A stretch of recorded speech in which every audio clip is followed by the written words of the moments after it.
Bonjour, alors écoutez, alors comment on arrive? Comment Yaakov il va y arriver? Rabbi Yosef, comment Yaakov? Rabbi Yosef, voilà, tout le monde vous connaît, vous êtes une vedette internationale, partout où je vais on me parle de Rabbi Yosef.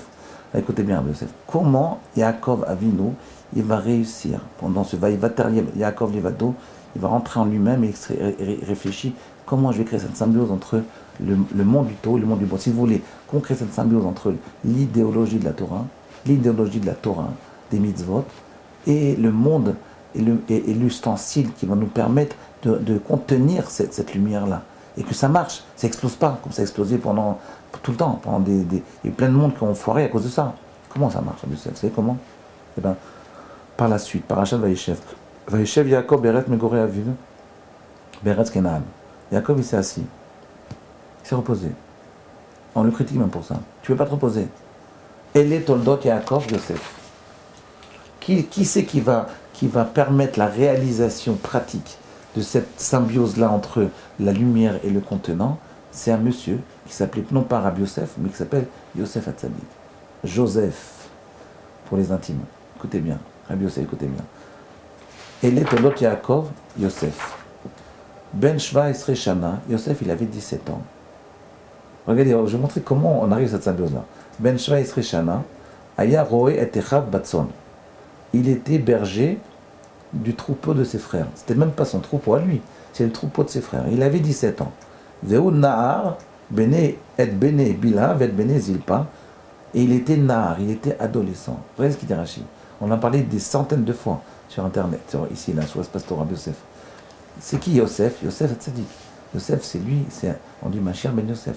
Il va y avoir deux, après maintenant, on va, dans le peuple juif, là, que Yaakov, il a réussi à comprendre, à trouver le message qui va transmettre jusqu'à la fin des temps pour le peuple juif.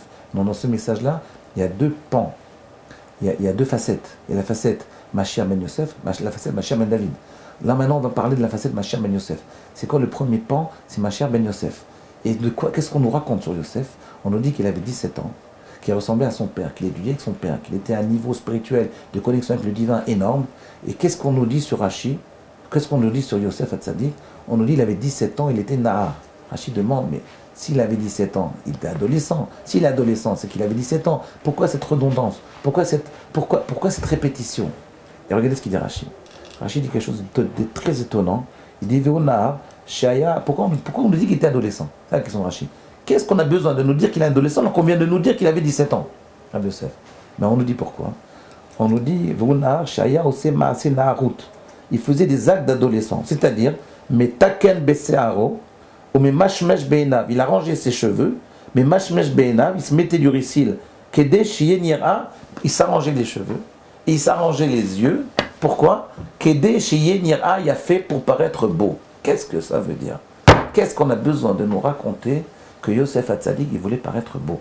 Qu'est-ce qu'on a, alors qu'on nous parle d'ici d'un des monstres du clan Israël, d'un des plus grands, d'une puissance. Le peuple juif, il descend de Yosef et de Yoda en majorité. Qu'est-ce qu'on a besoin de nous dire que Yosef, à 17 ans, quand il étudiait avec son père, il était en pleine connexion, il voulait paraître beau? Qu'est-ce qu'on a besoin de nous parler de ça? Et qu'est-ce que... C'est ça la symbiose. C'est pas contradictoire. Et alors, ça ne peut pas paraître beau? Qu'est-ce qu'il y a? Quel problème? Rabbi Yosef. Rabbi Yosef, quel problème de Yosef, quoi? Il ne peut pas paraître beau, il est obligé d'avoir une tête comme ça et d'être... Moi, je me rappelle quelqu'un qui m'avait dit, mais maintenant on voit des rachis chivotes qui sont pleins d'assurance, qui parlent, qui crient.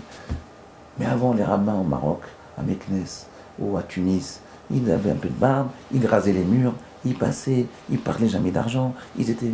Et alors, qui te dit que ça, les rabbins? Qui te dit qu'un rabbin, c'est pas quelqu'un qui, comme Yosef, comme Yehuda, comme Yaakov Avinu? Je ne crois pas qu'Yaakov est venu raser les murs. Qu'est-ce que vous en pensez, Rabbi Yosef? Je ne crois pas que le Gan devinait raser les murs. Je ne crois pas que le Chazonish, le Rabbi Roucham, que Baba Salih rasait les murs. Des gens puissants. Et alors, quel problème? Oui, c'est ça, symbiose. Arrêtez avec vos idéaux un peu bidons, un peu chrétiens, de penser, ouais, le rabbin, il doit être un homme parfait, qui n'a pas de contact avec la matière, le matériel. On va lui jeter quelques miettes et on va se débrouiller avec lui. Pas ça, la Torah. Oui, on est au début de la symbiose. Oui. Et une lumière, il faut un contenant. Cette lumière-là, elle correspond à un contenant. C'est pas n'importe quoi.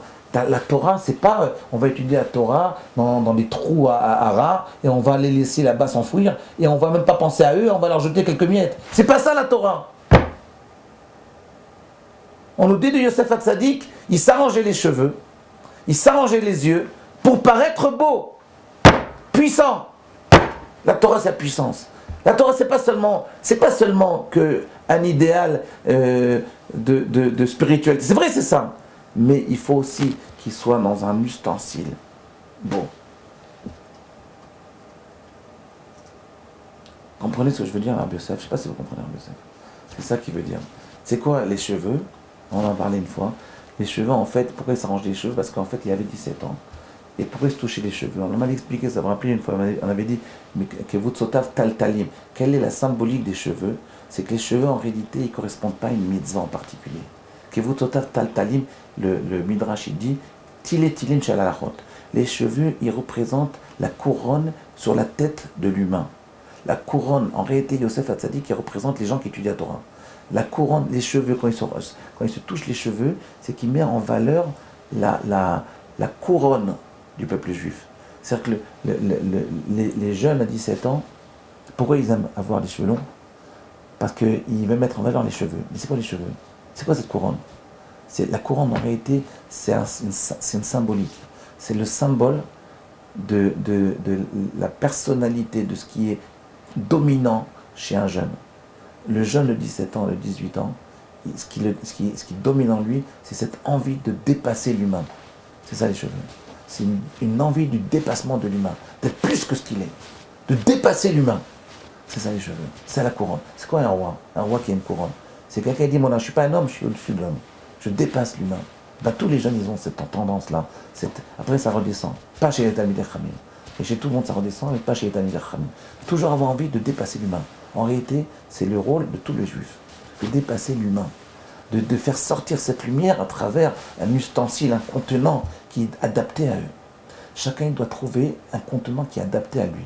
Mais le but de juif, c'est de dépasser l'humain, d'être au-dessus de l'humain, de donner, si vous voulez, une direction à l'humanité, de donner une direction à l'humain à travers la Torah.